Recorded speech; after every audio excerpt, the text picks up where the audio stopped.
The unknown God can be explained only through known. For that matter, anything unknown can be explained only from what is known to us. That's why we say knowledge proceeds from known to unknown. So what is known to us is the world.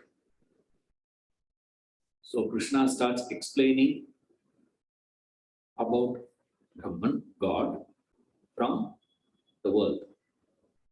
Wherein he says, what is the relationship with world for God, with Brahman?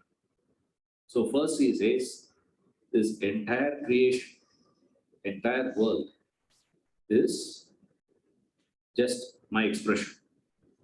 I generate all these beings with the use of my Prakriti. So this Prakriti is the instrument with which I create this entire world. And then he says, no, don't think that I am a creator. I am just a catalyst. It's not that I sit and create like how the pot maker sits and makes pots. That's not the way this happens. In my presence only, the entire creation happens. That is the second stage. So the first stage he says, I am the creator.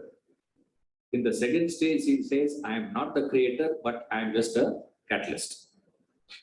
In my presence, things happen. And finally he says, I don't do anything. I have nothing to do with this. Then who is doing all this? Prakriti is doing all this. So Prakriti is the cause. I have nothing to do with the world. So finally he disowns the whole thing. First he takes the complete ownership. Then he takes a semi-responsibility. And finally he says, I have no responsibility. I am not responsible. Then obviously the next question will come to us is, who is responsible? Prakriti is responsible for that. This is the steps. He explains 7, 8, 9, 10. In 7, he said, I create. 8 is it with my Prakriti. 9 is it I am just a catalyst. In my presence, things happen. In 10 is it I have nothing to do with this. Then what is my job? I am just a Sakshi, just a witness. I do nothing. How gradually he takes the idea into finally he says, I have nothing to do with it. Now imagine if you tell that in the first step itself, because I have nothing to do with it. No? The student would not be able to understand what he is speaking. So he gradually he takes those steps. Step by step, he is explaining this. That is the idea. This is what he gives as the knowledge. Now, the moment he gives the knowledge, it is too heavy. That weight is too much. Who can carry the weight of this knowledge? He says there are two sets of people in the world. One group of fellows who are wise, and the other group is otherwise, deluded. Now, how they will be receiving this knowledge and what they do with it. So immediately he comes to addressing what you should be doing with this knowledge. So first he promised, I'm going to give you knowledge. Then he qualified what is the greatness of that knowledge. Then he gave that knowledge in a systematic manner. And now he is going to explain to us how people take it up. Verse 11 and 12, he explains the deluded people. Right. Then from 13, he picks up the wise ones. So what do the deluded people do? Yes. Why he gives a deluded one? Just now I told you, known to unknown. Right. You can identify with the deluded very easily. Correct. Suddenly he's talking about me. Because till now he is talking, Brahman, the Sakshi, witness, Prakriti, this is the Ella alien. Looks, very alien to us. Suddenly when he starts talking about the deluded, Arjuna will wake up. Like all of us will get attentive. Yeah, correct. Clear case. Elsewhere, it gives Daiva Sura Sampati Bhagavata. The chapter. Right. There. Asurim Sampati, when he gives, looks exact. 5,000 years back, Krishna knew me. How do you know? Like that he is going to give. So first he explains the deluded. What the deluded people do with world and God, and what the wise people do with the known world and unknown God. So he has given us two things. Created world is there and the creator. Right. So he gave us the knowledge about the creator in a particular order. But nevertheless, he says there are two. There is a creation and there is a creator. Now, how do you deal with the created world and the one who created it? There are two sets of people in the world. One, the wise one, and the deluded one, ignorant people. The ignorant will relate to these two things in a particular way. The wise one will relate to these two things in a particular way. What is it and the consequence of that? That's what he is going to explain. Verses 11 onwards, 11 to 19. The deluded disregard the self, the wise glorify and seek the self. Yeah, verse 11.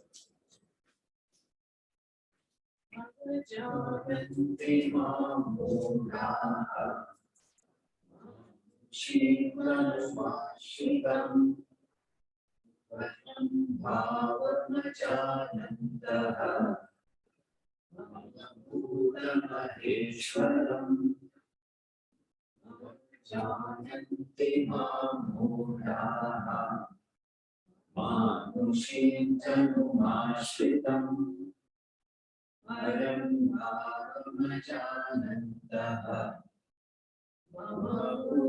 Maheshwaram. Fools disregard me, dwelling in the human form, not knowing my supreme nature, the great Lord of beings.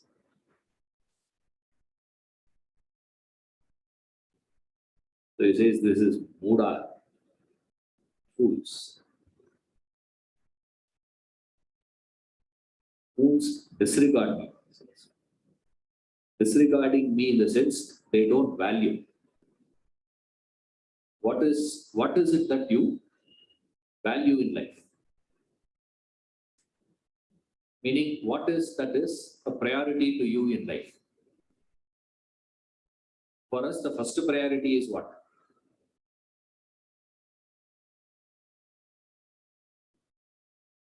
Settle my family.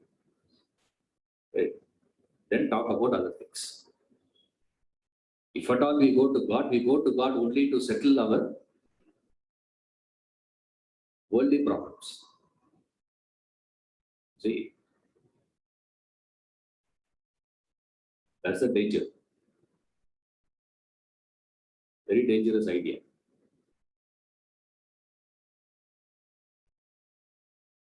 That's what he means. He says, they disregard me.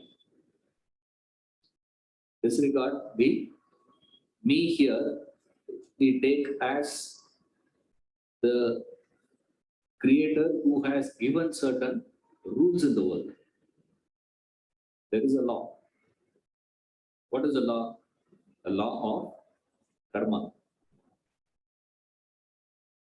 You disregard me means you disregard the principles, the rules, the laws. You disregard electricity means what? You are not doing pranams to electricity out. That's not the meaning. Disregarding means you are not following the rules of electricity. If you follow the rules of electricity, electricity is a blessing. If you break the principle of electricity, then the same electricity becomes a curse. Electricity by itself is neither a boon nor a curse. Depends on are you going to follow its rule. The rule that is given in the world is karma, law of karma. You don't value that. That's why we disregard. That's why we keep, cribbing in life. Why this is not happening? Why that is not happening? Why this is happening in this way? Why this is not happening in this way? All the time there is a hunting. What we don't realize is it is what you. That's what your karma is. Your karma is that you go through it.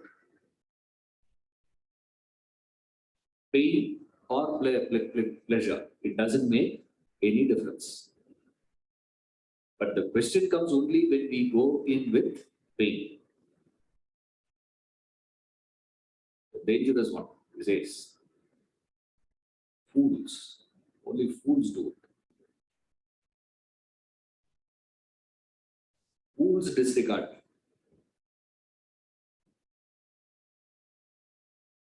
In Bhajagovindam, he says, Muda.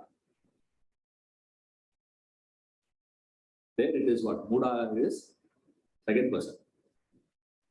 The fellow sitting right in front. Right? Krishna is a very diplomatic fellow. Shankara is not so diplomatic.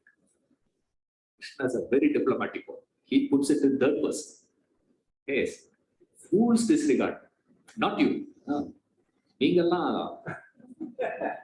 are all very good people. You are all divine personalities. I am talking about someone else. He said, Appa, not me, no. What he means is you. Right? But he puts it across like that. Fools means, it is a third person. Yes. But it's not actually third person, it is a straight one. He says, you fool. To whom he is saying?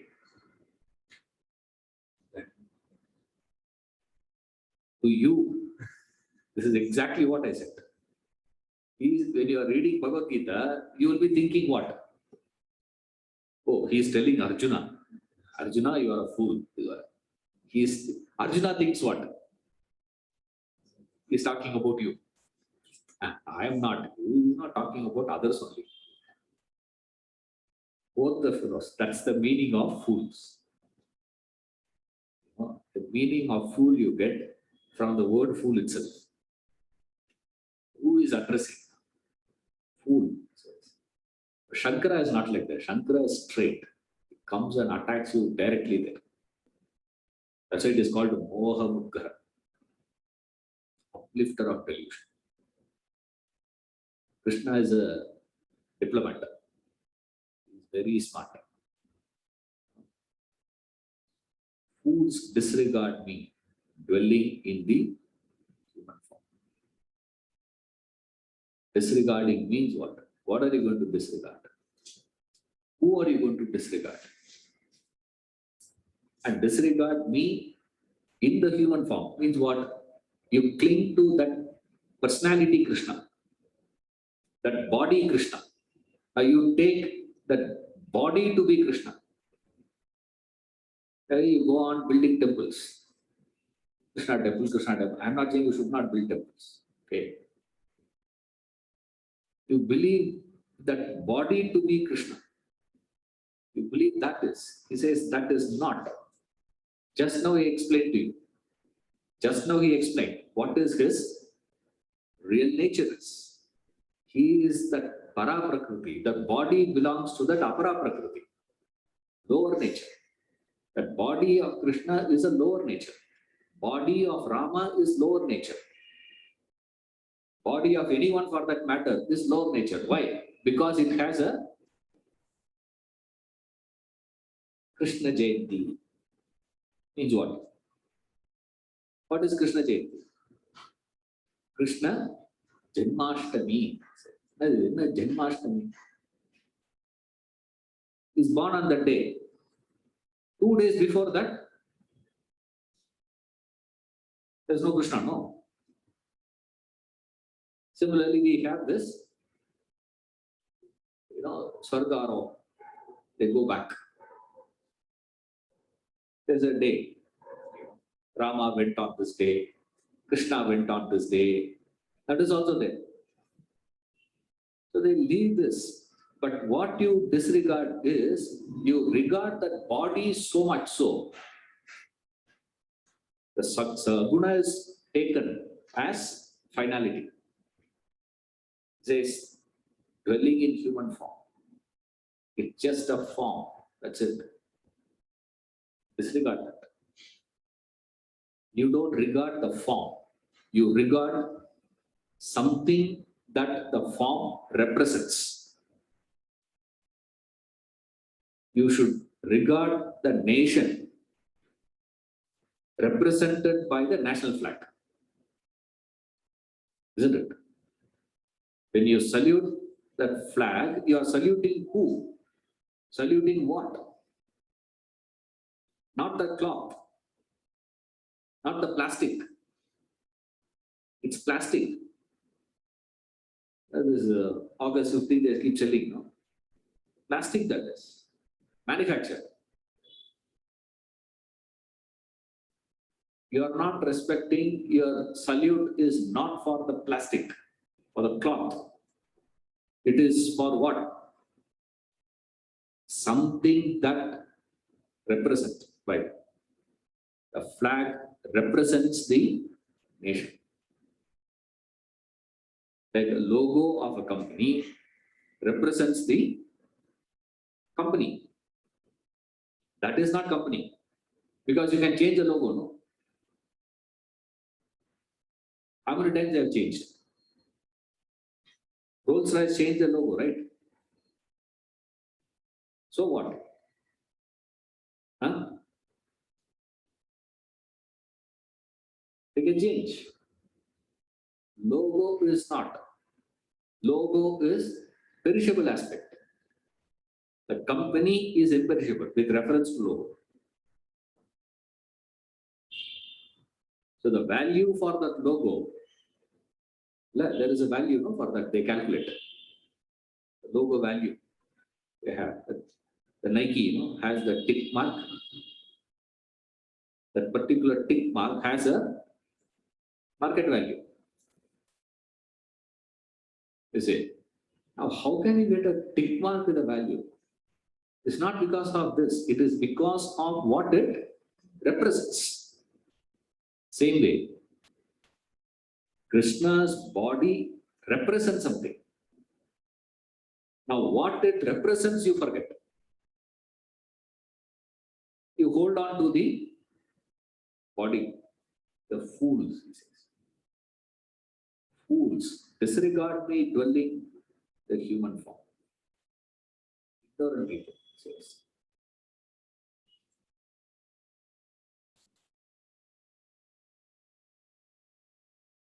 Sambhava is supreme nature. That supreme nature What is that supreme nature of mind? Bhuta Maheshwaram is my supreme nature.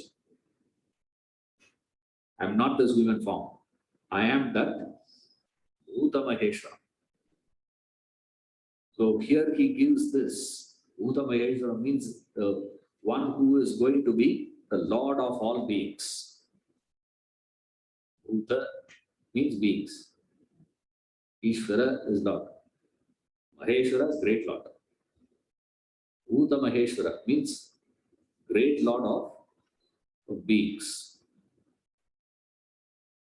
Great Lord, the sense the position of the self is like that of a king. What is the king's position? He doesn't do anything. But in his presence, everything happens. Everybody bristles into activity. The moment the king appears. See, it's the presence of him. Similarly, he says, in my presence, all the beings are operating. All the beings means what? All the individuals means what? All the equipments. This body, mind, and intellect, which is there in all beings. All that is functioning.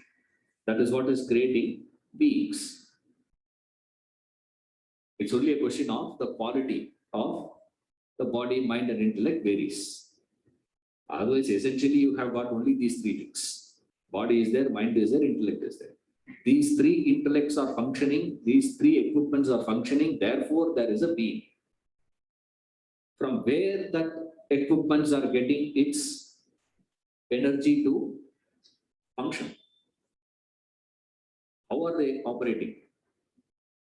There is all that is functioning because of me. Therefore, what I am the great Lord. I am the king. Like, I control. Control in the sense not what we understand as control. In his presence, everything functions. That's the idea. He is a prime mover. The prime energy supply.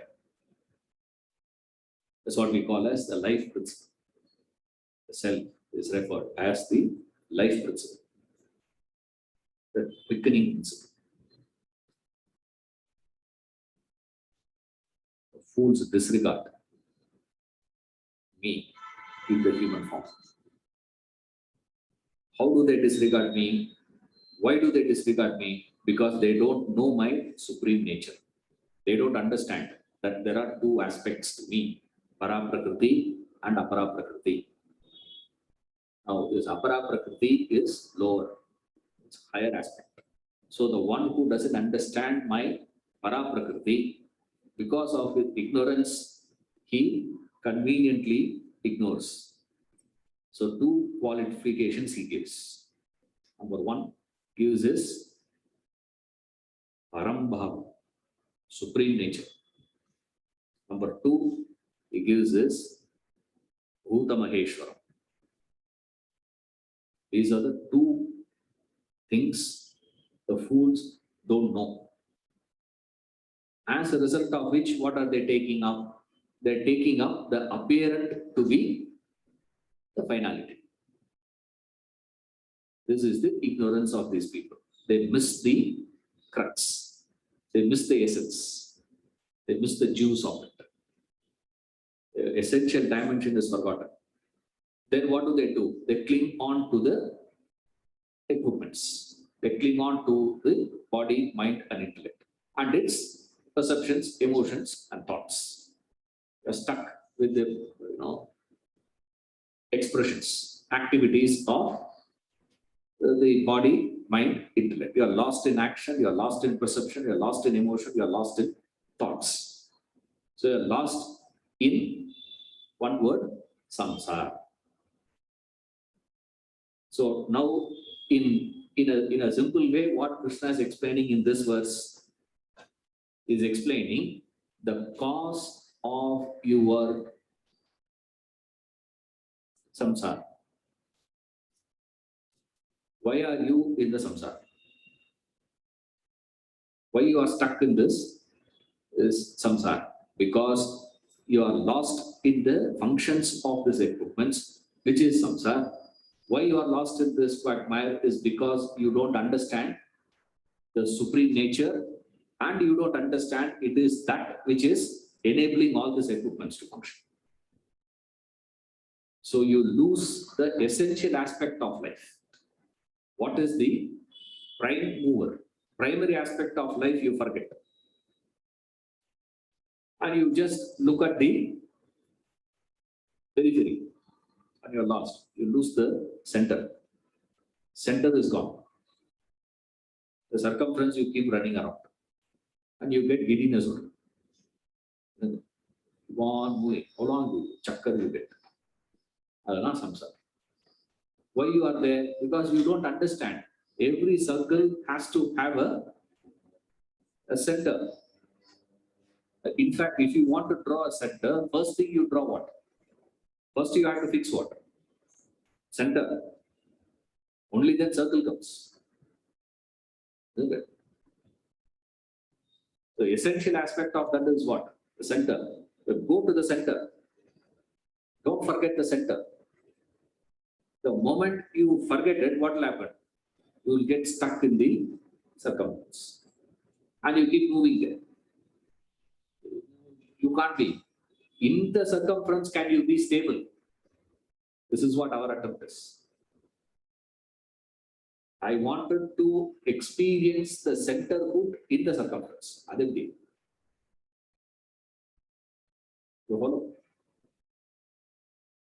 What is the difference? Circumference will be moving. Center is unmoving. The unmoving one you wanted it.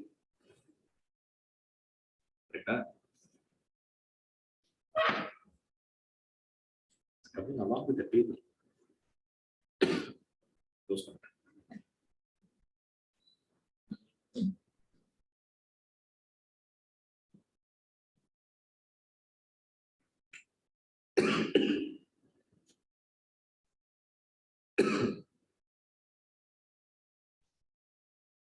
When you are in the circumference, the nature of circumference is moving. The wheel has to move. The hub is unmoving. You wanted an unmoving experience in the moment. How is it possible?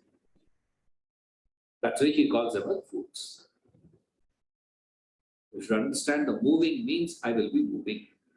If you go and you get on to this roller coaster. Looking at roller coaster, I get giddiness. I don't know how people sit inside.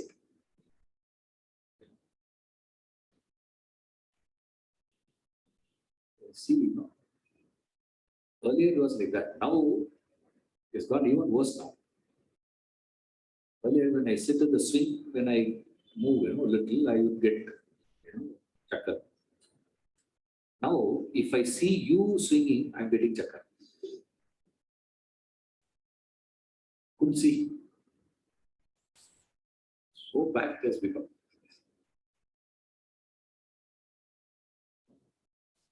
Oh, how can you, once you go and sit on the roller coaster, what will happen? It will move. And you cannot say that I am not going to have, I wanted to have a pleasant, no movement at all. No, you will go through ups and downs. That fluctuations you have to go through. You can't escape. A fool is one who expects no fluctuations in the roller coaster.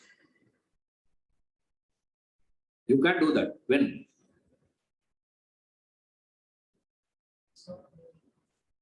Electricity switch off.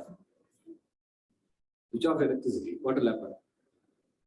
That also, if you are upside down, it stops now.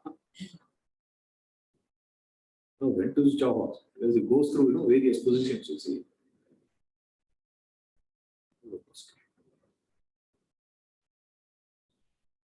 That's what he gives.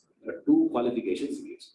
So verse 11, he is explaining the reason for you are getting lost in the samsara.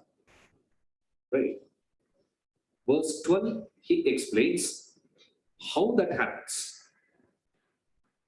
What is the nature of a person who is in samsara? How do you identify? So here, 11, a general idea. 12, he gives very specific one. More details he gives. Verse 12.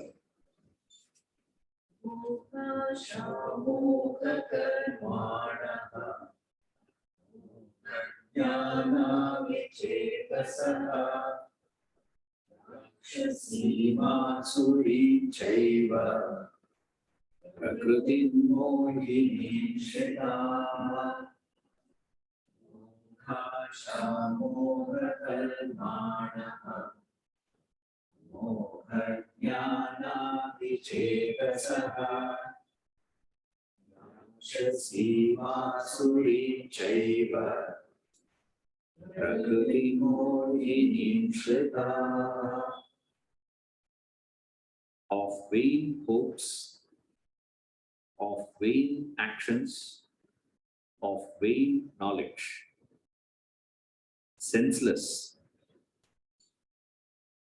They verily are possessed of the delusive prakriti of Rakshasas and Asuras. Oh, Rakshasa Asura don't think, suddenly they'll get canine teeth, horns, all of that. He says, those, their qualities you will also get. You are still human only.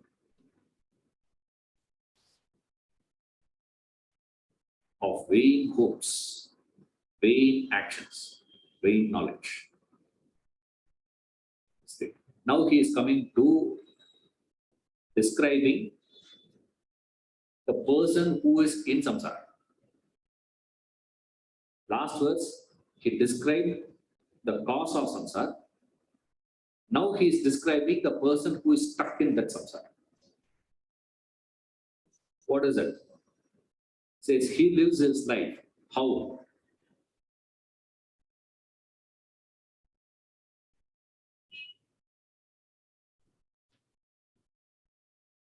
Modasha. This it is the, not her.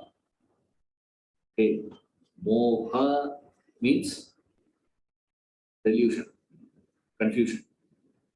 Right? Moha. It is the means useless.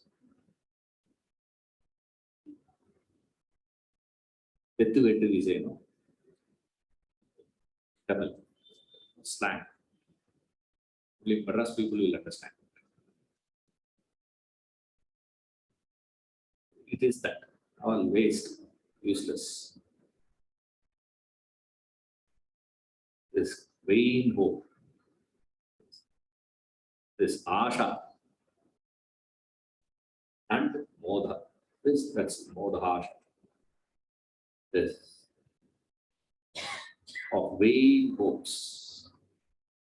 All the hopes are vain, useless hopes. Because your whole life you live only on hope.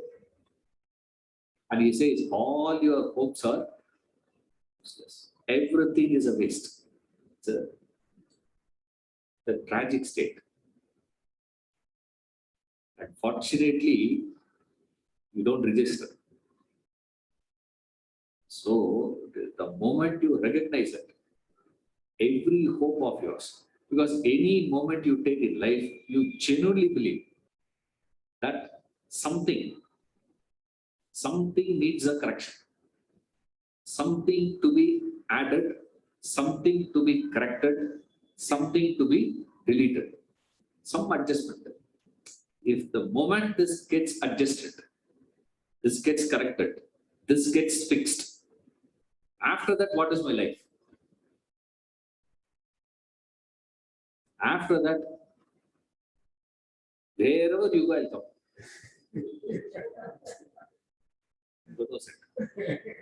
Sir, I'll attend all your classes. My sincere prayers is there's a danger, I tell you.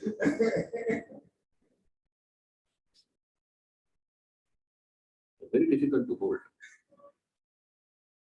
That's what these people, the stand-up comedians say, how do you, they say, we don't have a problem because the audience are different. Jokes are same, audience are different. Therefore, it works. Imagine same audience. Right? He cracks a joke. The moment he starts, you will know. Right? And then how will you laugh? It's not possible, you see. That's why you should take Minoli. You don't need anything.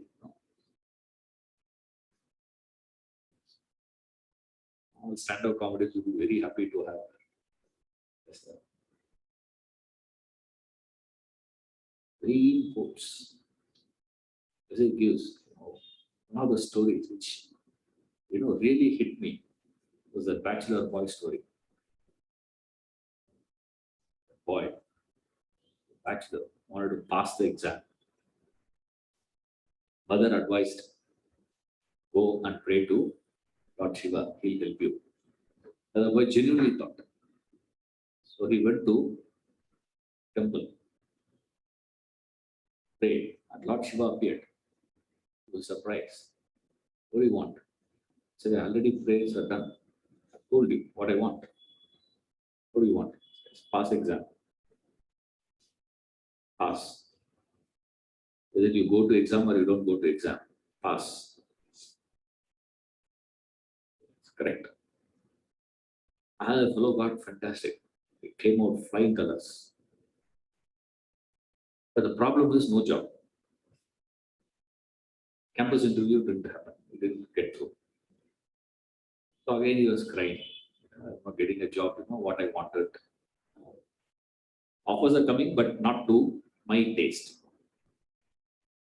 And he was crying, and then he went to mother said, I told you the formula. I can't keep asking me same formula. I've given the formula already. Right? Pura Prokta Maya Nagar, he said, no, like that. Ancient time itself, I've told. Like that. Yes. I've given you the formula and go to Shiva and ask. So he went to Shiva again. No job. Don't worry, go for the interview. Get a job.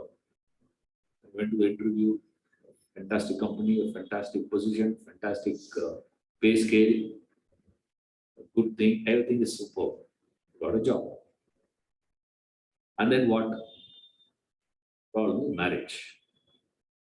Not able to find a proper person. Compatibility. There is a one. Now this is not compatibility there. They will say compatible. They are not compatible to each other. As though everybody, how can two minds be compatible to each other? Shiva and Parvati could not be compatible. How many times they have fought? Lakshmi and Vishnu fought. Brahma Saraswati fought. That's why she didn't trust this. She entered his body. She said, I'll go and sit in your Makshasthala. I said, we go here, this Varadaraja Perumal, you go there, the temple, you see, that Varadaraja Perumal will appear to be looking little down towards his chest. Have you seen? Perumal Bata. He will not be looking at you, he will be looking at you. Magical. And people start asking, what? What is he looking? One fellow gave an interpretation. He saw a girl came to the temple. Right? He got confused. She's supposed to be here. He's standing there because she was looking exactly like Mahalakshmi. So he looked at her. He is checking. Is here or there? I say, are you pagal? We are talking about Vishnu. We are not talking about you, man. Vishnu. He won't do all this. You know why he is looking? Yes. This fellow gave a better interpretation. He's not looking because of that. He's checking whether she had checked when he checked on her. பாத்தீங்களா? Manjunath is controlling himself. Isn't it? Because the girl came, this fellow looked at her, and suddenly he realized, oh, she is here. Now he wants to ensure whether she has noticed it or not. That's why he is glancing at her. Yeah. Now, what compatibility you are going to have in life? They're not compatible. Then he went to Shiva, again this fellow. And Shiva said, what? Don't worry, I'll give you the most compatible person for you. Fine. He got a girl, got married. A few years passed, 3 years, 4 years, 5 years, everybody started asking what now? Pulupuchi, yeah. Say, in Tamil, they say pulu means, a worm. They have a worm in the stomach or what? Puchi, I don't know. What do you call Puchi? Insect, huh? Insect. Pulu worm is insect. Means they refer to boy or girl. Worms will be crawling in the same place, boy. Puchi is a girl, she'll fly off. He will grow and then fly off. It's a girl. That's what they ask. Now this fellow says, we don't know. And now his wife gave an idea. You told me that you are very close with Shiva. Ask him, no. Grant. Yeah, but I've been asking him too much here. Hey, just go and ask. So he went and asked. I said, Tadastu. I got a child. And this child was born, everybody is happy, the celebrations were there, and all that. Months passed, year passed. Child is not responding, not talking. Is not responding to the call. Or what? You have something wrong with the child. So then what to do? Then go to a doctor, this doctor, that doctor. They say, we don't know what the problem is, this is a problem, that is a problem, this could be that, so much of confusion. And then finally he says what? Go to Shiva. And then again goes to Shiva. For what?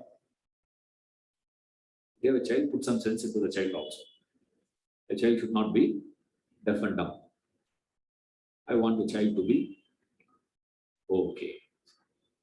And the child started talking and he started prattling. Then he says, what? No. I want a child who talks sense. That's fine. He gives. And after taking that, he is turning back and walking home. When he's walking home, he starts recalling all that has been happening in his life. So when he went to Shiva first time, he went for what?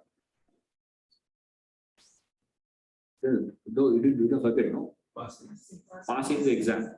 All that he wanted in life was what? Just pass the exam. That's it.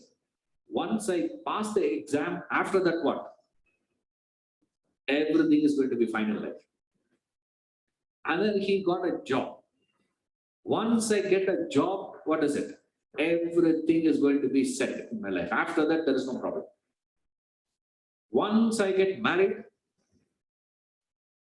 of course, to a person of A, B, C, D, all the qualifications, qualities, and all that. With all that, If I get a person, then what?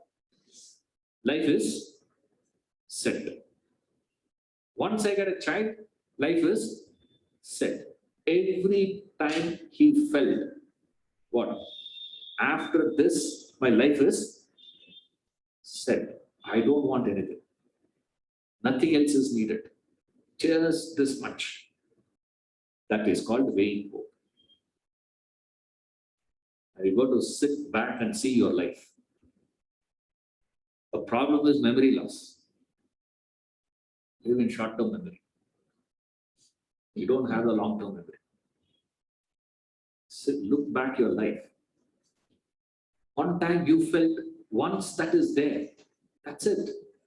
If I can have just that cycle to a two-wheeler, that's it. What a bliss, what a joy. Now that same two-wheeler is what? The same thing you start cursing. The same one. You say car. Once I get a car, what is it? Everything is set. Once I get a house, everything is set.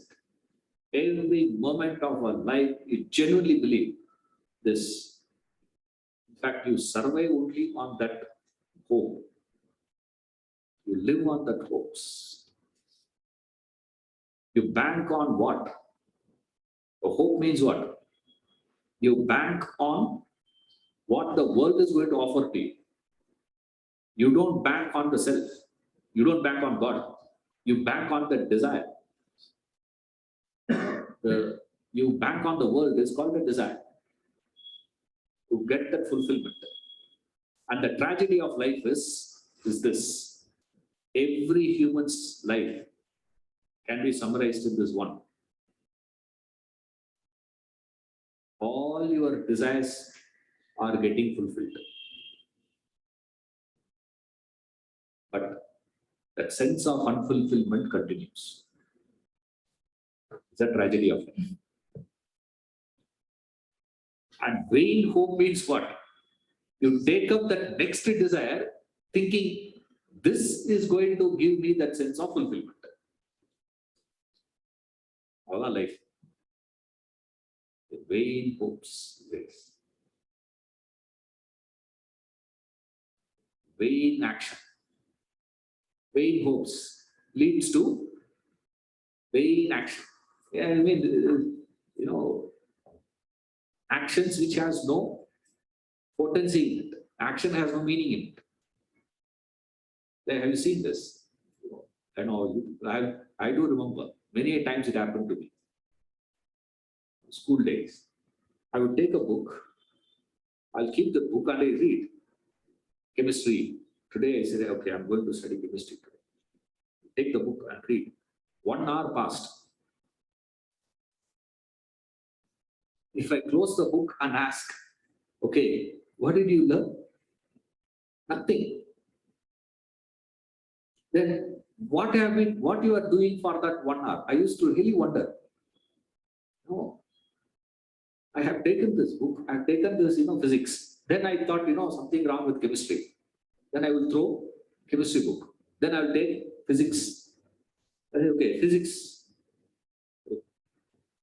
Then I study physics for another 45 minutes, 1 hour. And then suddenly I stop and ask, okay, what did you learn? Time has passed, but actually what you are doing, if you see, you are actually reading. You are keeping the book. You are studying. But what has happened? No knowledge has entered. That's what he means by vain actions.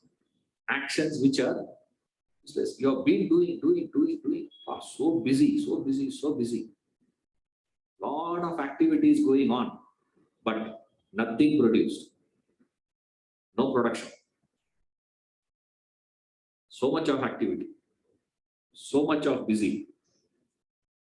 What? Vain actions. Actions which are all self-cancelling. one action cancels what the other action produces. What is produced is cancelled. It's like rocking chair.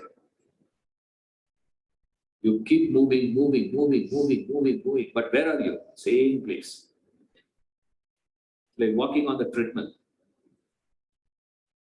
You say it shows you have walked for 5 kilometers. Where are you? Same place. See, that's the meaning of weighing action. I'm not saying, treadmill walking is weighing action. Okay. That is for your, fitness purpose. The action is what? You walk 5 kilometers, but where are you? Same spot. That's called weighing action. One action cancelling the other. You take step forward, step forward, step forward, forward, backwards. Weighing action. And then what? Weighing knowledge. Useless knowledge. I remember when I wanted to learn English, people suggested that, the paper padi, Hindu paper, newspaper. I genuinely tried. Just reading paper. Reading after about 3-4 months, junk. There is nothing worth information that is needed for my life. What that fellow did here, what happened there, what happened there, what happened here, why he did this happened, that happened. No. For what I have to know all this? For what you have to sit and study,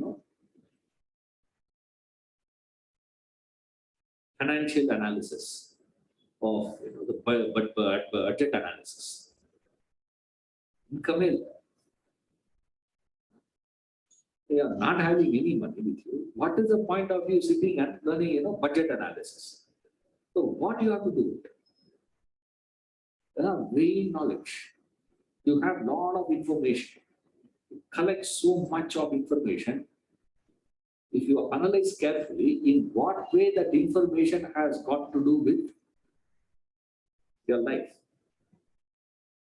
I agree with this. See, when you are talking in the social, you need to see, for society, you don't need to know. You need to ask.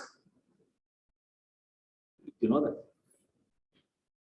You don't need to be an expert in financial.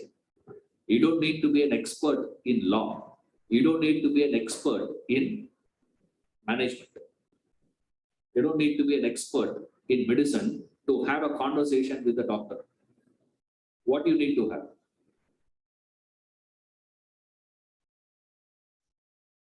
To be engaging, to be connected, to keep the other person interested in conversing with you, what is needed?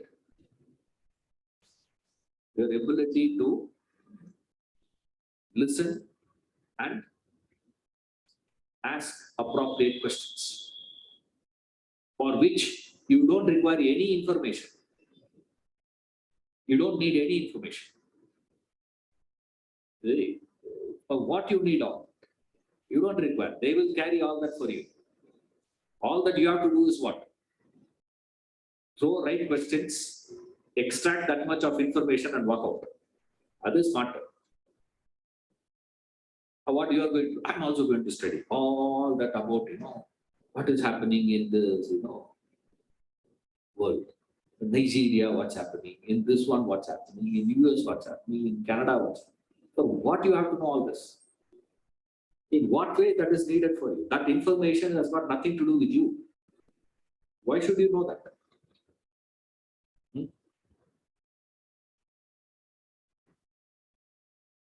In your bathroom, the tap is leaking. That you don't know.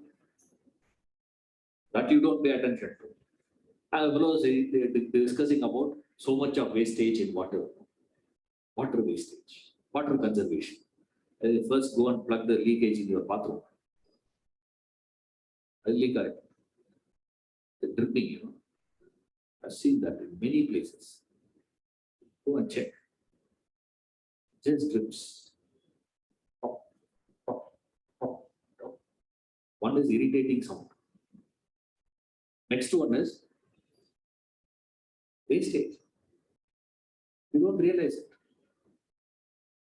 You first know this. You know how to change a bulb in the house.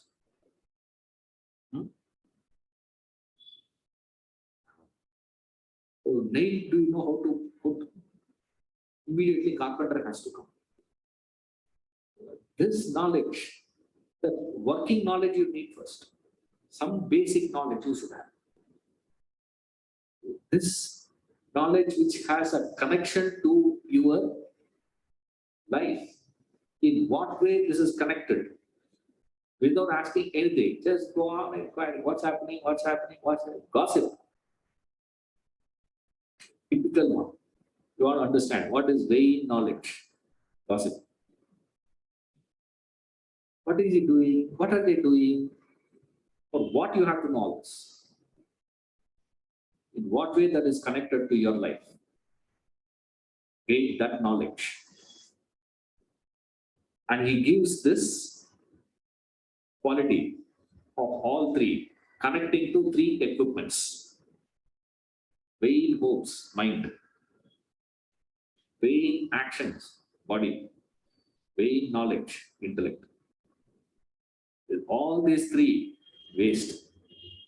So when you are doing all three, irrelevant and redundant and self-cancelling, what do you call that fellow? They're senseless fellows. Chetasa. There's no chetan. There's no sense in their thing. Sense in the sense, they don't understand what is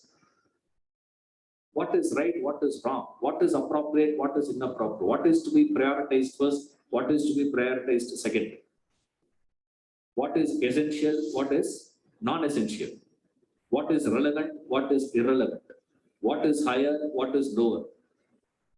This is the knowledge that is needed for you in life. Now, this knowledge we don't ask. A sensible fellow will seek what? That's why in our tradition, first they injected disciplines. A student, if you see the sequence of education here, the education sequence starts with disciplining the child first, injecting qualities in him. You see, and then comes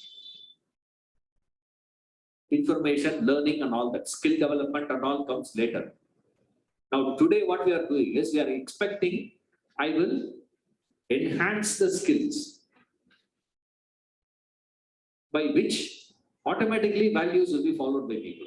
That's what we all believe, isn't it? The society is like this. This is all bad, this is bad, that's why. Why? Because now not education. Once you educate the people, they will become all right. Now we have done that. You have hit no. It is impossible. And billions and billions of dollars were spent in the name of this. We genuinely believe it. Height of, that's what we call as vain knowledge. Senseless fellows. Therefore, what these people did,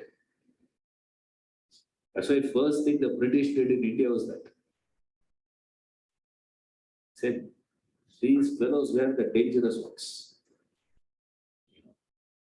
If we want to conquer this country, we got to create a problem with this one community, they said. Not entire Hindus. It's not entire Hindus. If we can break, I'm not saying that, it is there in the official records of British parliamentary discussions. It's there. Those who want to can go and check. We got to break this Brahmin community. If these people can start looking at them as enemies, as aliens, as traitors, our job is easy. So long as these people are looking up to them, forget it. We can't do anything with this country. So what we have to do first? break it. Now, why they have to do that? Because these were the fellows who were injecting what first? They were giving values first and then skill. Now, today, there's no connection.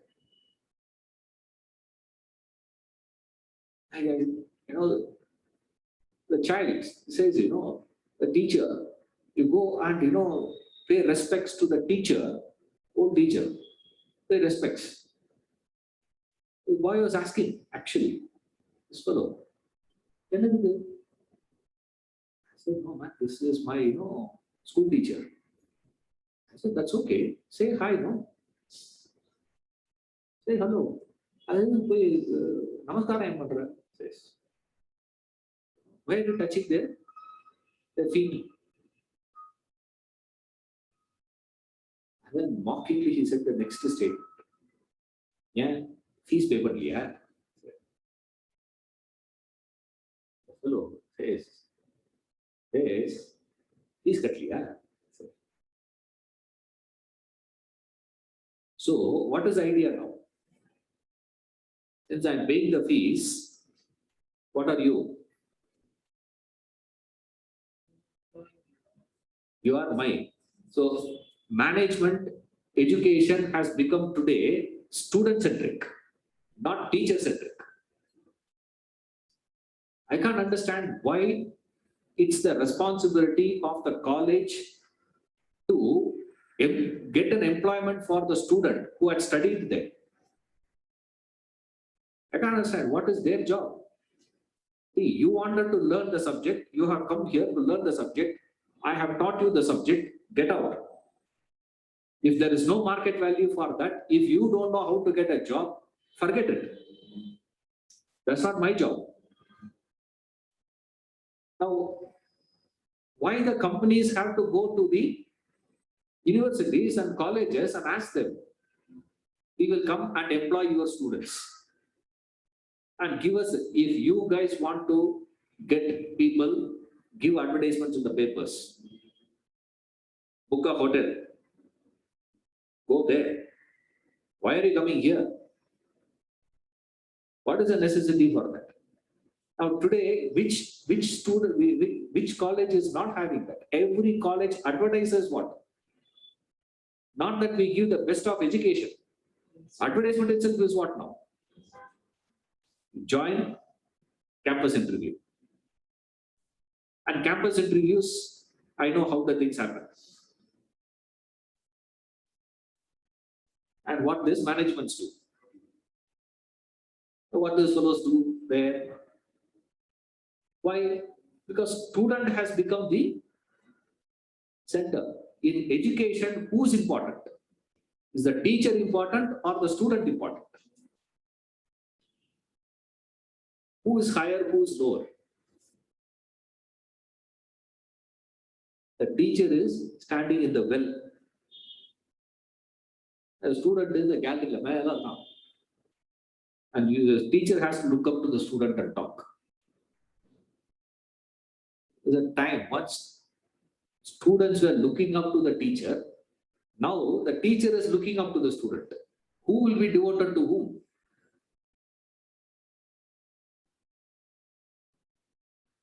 That is called senseless. You say senseless, no. I'm just giving an example of senselessness. Whole world is completely gone off. And the best part is all intelligent, brilliant fellows, all great. No, it doesn't work that way. What is to be given priority first should be given first priority. What is to be given priority last should be given last. What you should do first, you should do first. What you should do last, you should do last. Don't mix it up. Now what we are doing, mix up. Everything is mixed up today.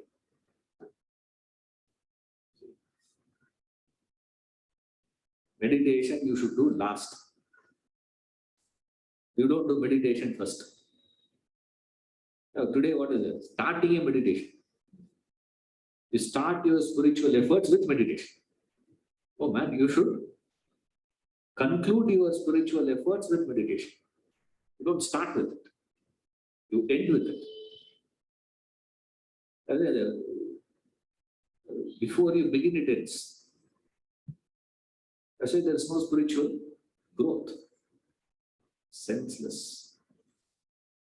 They verily are possessed of delusive prakriti. Delusive mind. Mohini. Now here he gives that. Mohi. Here moha it is. That moha is the delusion. Delusion prakriti of nature of what? Rakshasas and asuras. Asuras, Rakshasas means it is referring only to those two qualities. This Rajasic and Tamasic. Rakshasa is a Rajasic fellows. Asura is a Tamasic fellows. The Asura is a Tamasic quality. And Rakshasa is a Rajasic. So this Mohini here and Mohini the character, is it the same root word? The Moha is the same word. It's coming from Yeah. Moha. Yes. That is the same root. But that Mohini is a feminine Correct. one of Yeah. this. It's a Prakriti itself is feminine. So it is feminine. That's about it. Correct. But it is just this one. Here is referring to the delusive nature of Prakriti. Prakriti itself has the delusive nature. So he says, what you need to do, go in that order of making your mind proper, action proper, intellect proper. Now what happens here is all three improper. At least one should be appropriate. At least one should be okay. For these fellows, what is the condition? All three wrong. Your actions are wrong. Your emotions are wrong. And your thinking is also wrong. When you have all three wrong, what is the chance of growth? So what would be their condition? Their conditions would be Rakshasas and Asuras. Those Rajasic and Tamasic personalities. Means Rajasic means a person who is possessed of that immoral character. Tamasic is one step lower than that. That immoral character is one. Right? Tamas is positively destructive. See, other difference. The difference between Rajas and Tamas is this. Rajasic fellow is also having negative quality only. Tamas also negative quality. Both are negative. But between that two, the worst condition is Tamas. Why? In the first step itself destructive. Rajasic fellow, first step is not destructive. The moment there is a little problem, little obstruction, little provocation, that's it. Rajas. Tamas doesn't require any provocation. Normally, like words, they speak. Certain people, use abusive language only when they are provoked. Like I had my friend, his father. If he gets angry, means he'll start talking in English. Peter, suddenly, if he gets angry, means that's it. Suddenly he'll become, Shakespeare, Milton, nothing in front of him. He will talk. Other times, Iyengar Tamil, typical Iyengar Tamil, he'll speak. This fellow. The moment he picks up now, speak like provoked. Other Rajas. Tamas doesn't require any provocation. அதுதான். See, Ravana was living his life. See, he is not interfering with anything. But once he is provoked, then what happens? Till, Surpanakha goes to Ravana, and in fact, the first reaction of Ravana, the moment he saw Surpanakha, is these two fellows did this. First question Ravana asks her is, what did you do? That's what he asks first. That is where this lady is so sharp. She understood, this guy will not, if I tell him, I first asked Rama, Rama sent me to Lakshmana, I asked Lakshmana, Lakshmana sent me back to Rama, and then, I wanted to marry these two fellows, running up and down, I will give one whack. And say, do you behave like a royal, family, or you behave like a third rate? You give one whack to her and say, those fellows are very good. That's why they just chopped off your nose. If I were to be there, I would have chopped off your head. Is what Ravana would have given response. That is where she understood. He is still having this. So what we need to do now is induce, inject, kindle that passion in him. There, I saw that lady, Sita, and I wanted to bring her to offer to you. That's why they did it. After that, he started asking her, who is she? And she starts describing her. More and more and more of description she gives. All that sense of right and wrong, everything is hijacked. The passion hijacks reason completely. After that, what? He is under the clutches and he stoops down to any extent. Ravana. After that, அதுதான் Rajas. Tamas is Hiranyakashipu. Asura. Asuric quality. No provocation needed. Vishnu simply lying there. What is your problem? He is simply sleeping.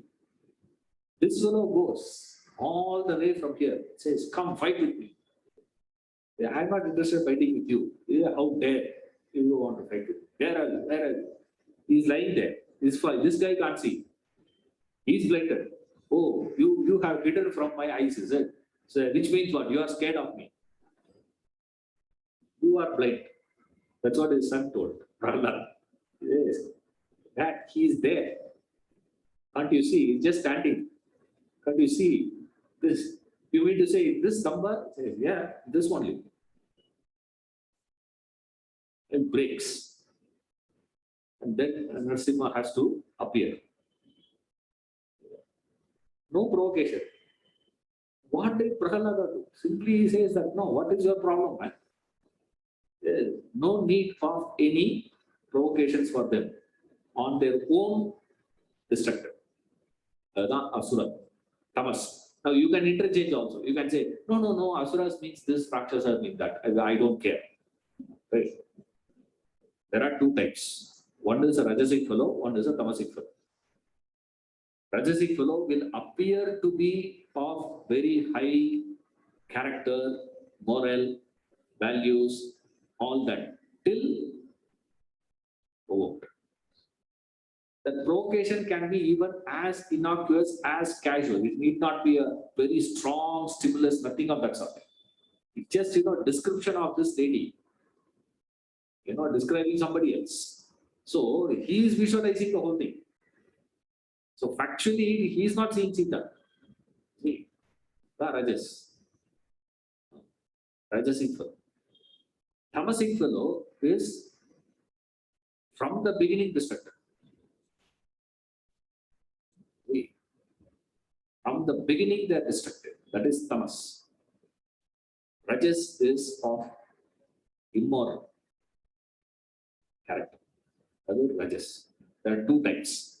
These people get stuck in these two qualities, rajasic quality and tamasic quality. That's what he said earlier. Rajo guna samudbhava. Earlier, rajo guna. Intensify rajo guna becomes tamo guna. That's all. It's the same thing only. It's only shade difference. Rajas and tamas.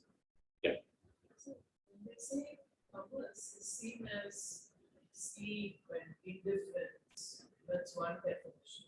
Here the definition seems. No, see, I don't, factually speaking, if you ask me personally, I don't, get really inspired by defining tamas in that form. Ignorance.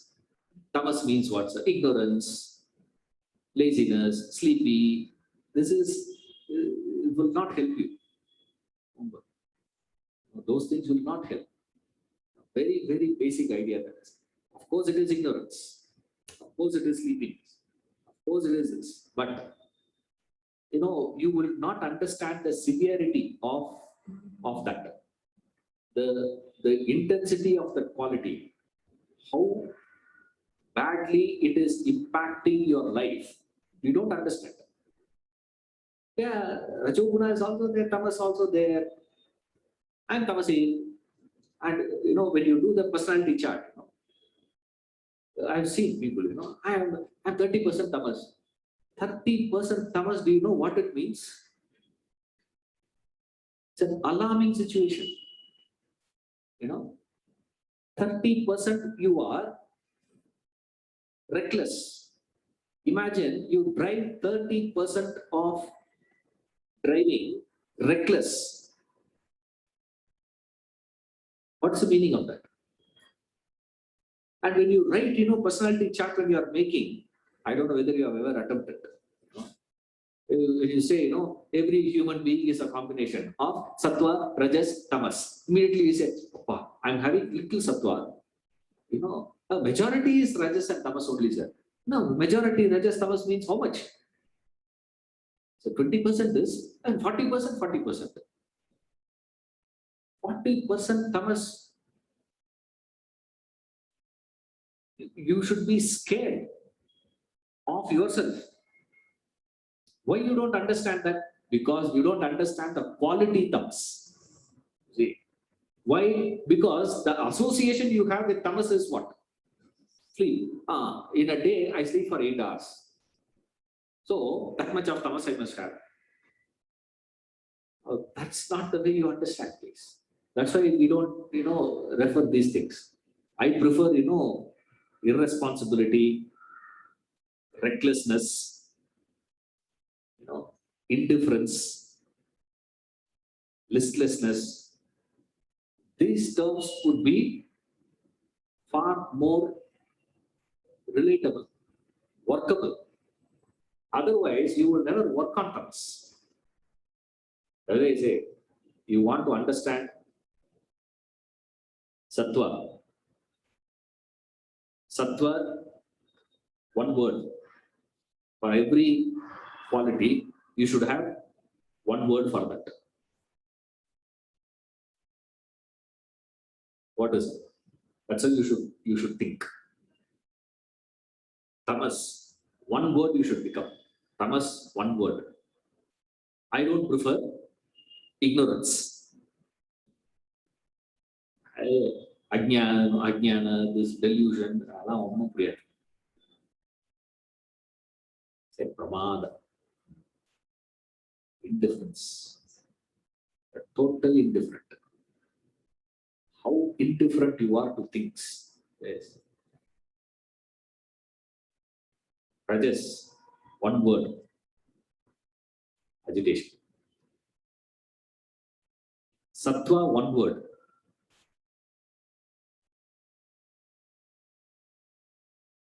If you get it, next week class you can take. I will sit. One word for sattva. Amazing One word. What you will give? Sattva. Tamas I have told you. Rajas I have told you. Sattva. Huh? Objectivity. One word for sattva. Awareness. It's not its all wrong answer, sir. Of course, it is a sattvic quality. Of course, a sattvic quality. But you don't get the crux of it. Contemplate it. Serenity. A synonym. Only got 100 GRE.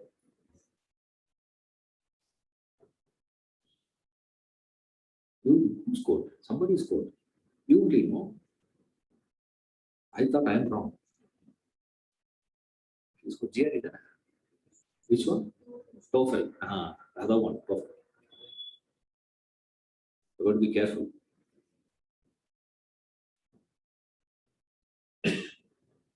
One word. Sattva.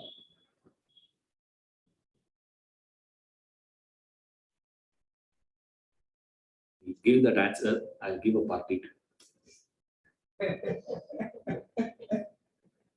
One word. Sattva. One word you should capture. Sir, Sattva. Like you said, no, one word. Rajas, one word. What is it? Anywhere, agitation, disturbance. Rajas. Rajas, na agitation. Tamas, na indifference. Sattva, Galam Prachana. Rajas and Tamas is easy. Very familiar. The Sattva, you can't say maturity, purity. Won't really, see, you really can't connect, actually speaking. Because it's very easy for you to misunderstand. See, objectivity, you can misunderstand indifference to be objective. Yeah? You can misunderstand your numbness to be poised. Isn't it? I am not disturbed at all. I am not getting agitated. Why? Because you have become numb. That's possible. You should have that one word connected to that term, which is impossible to be mistaken for the other.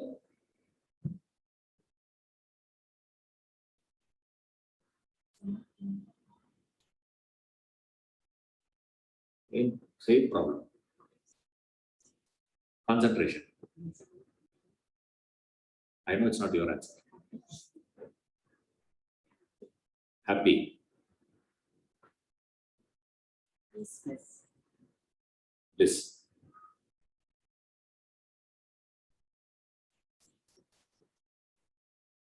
Possible.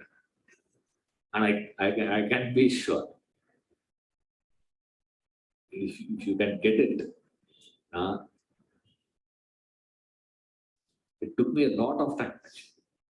I kept on asking, the Sattva? So I couldn't understand Sattva. Went on to Buddhiye. Buddhiye. South India. Buddhiye. So I'm asking for Sattva. Bliss. Witness. Sakshi. Witness. One word.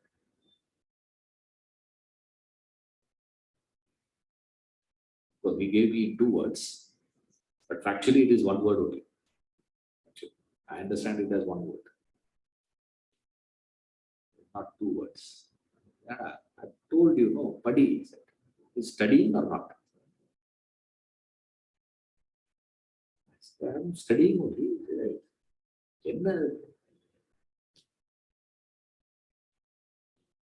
One word. Sattva in one word means action. Action na sattva. We all believe action associated with rajas. Rajasic fellow is not acting at all. There is no action in him. He is only acting. There's only a show of action. There's no real action happening. Action means what? Obligatory action alone is considered as action. Nothing else is treated as action. So you say he's a very sattvic person, means he is performing obligations, doing his action. The action, duty Buddha won't give you that. Action. Remember this. Anywhere, anytime you discuss about sattva, instantly which word should flash in your mind? Action should flash. Not this, objectivity. Sattvic action. First definition is what?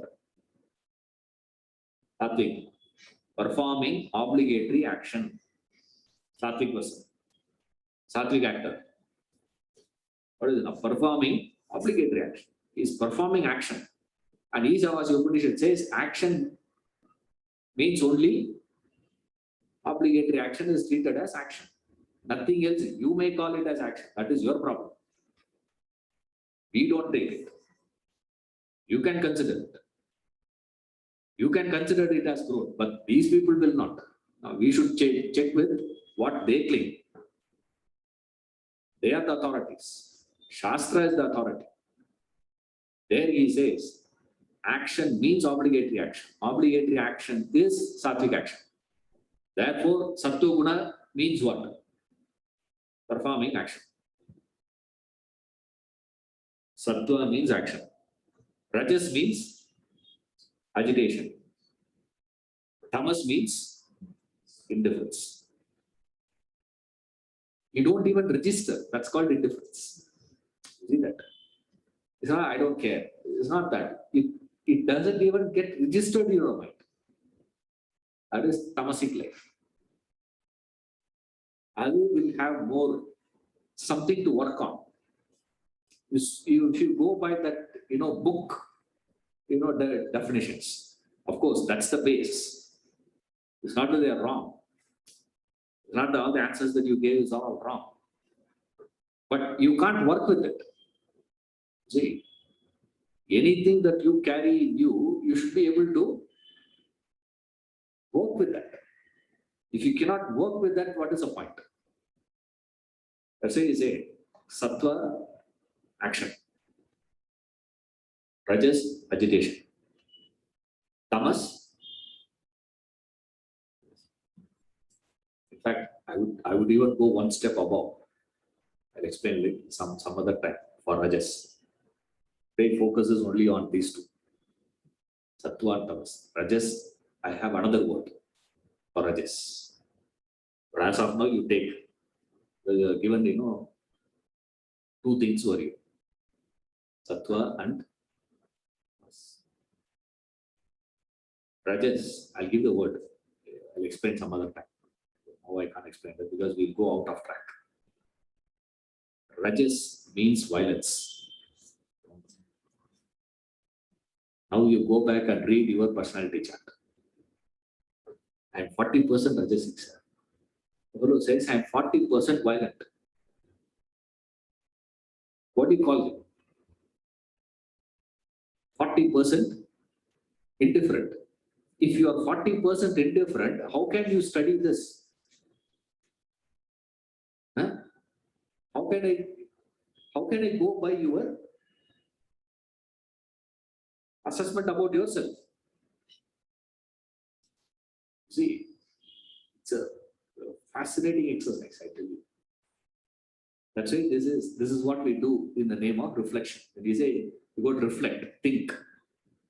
What you do, I don't know. This is what I do. I just keep asking, how do you redefine it to a point where it hits you hard. Rajas means what now? Sattva is equal to action. Sattva, action. Rajas, violence. Tamas, indifference. Now you tell me what is your percentage. You see that? And otherwise you will not understand what is this.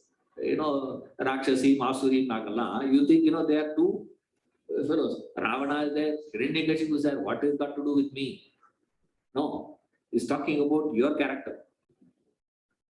You are full of violence and full of indifference. There's no action happening. That's what he says. Yes, nobody is acting. First thing you want to have is action, man. Learn action. Be clean. What is he talking about? Indifference. See, indifference. You don't understand. That's what this, points. He doesn't explain it the way I'm putting it across, but he puts it, very, very casual and so easy. Another teacher. The tutor, teachers make it simple. Tutors confused because they are survival dependent on. If I explain everything to you people, next class who will come?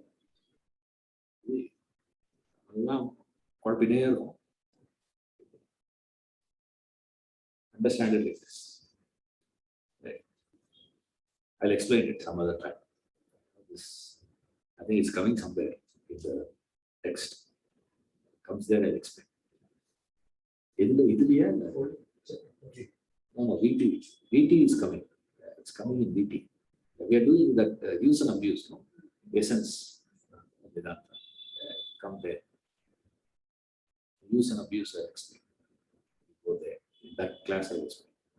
Because in the context, you will understand much better. But here, it is connected to this, Rakshasas and Asuras. So don't take these two as two types of species, people there. He's talking about a quality which you have.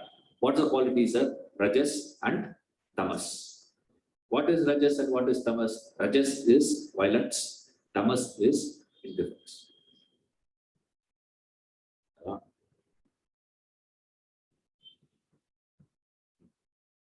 See you in the next class.